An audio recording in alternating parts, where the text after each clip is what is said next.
এইবারে আমাদের সরকার আমাদের দল 250টা সিট নিয়ে আসবে। কর্মীদের কাছে এটা মন্ত্র ছিল কি না 250টা আমরা নিয়ে আসব, কিন্তু কিছু মানুষ ট্রোল করলো কি কেন দেব পাগল হয়ে গেছে।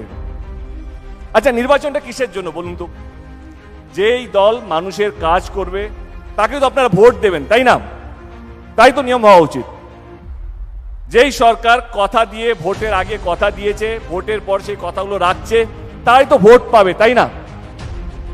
আজকে আমি আমার দলের পক্ষ থেকে বলছি না, একদম সাধারণ মানুষ হিসেবে বলছি, অ্যাটলিস্ট কেউ তো কথা রাখলো। 1959-এ মানসিং কমিটি একটা প্ল্যানের নাম দেয়, সেই প্ল্যানটা ছিল ঘাটাল মাস্টার প্ল্যান।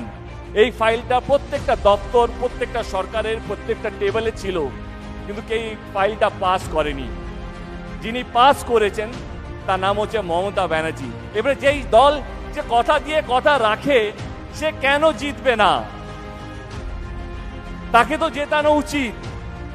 সে শুধু ভোট নিয়ে চলে যায়নি, সে আপনাদের পাশে থেকে আপনাদের কথা দিয়ে কথা রেখেছে।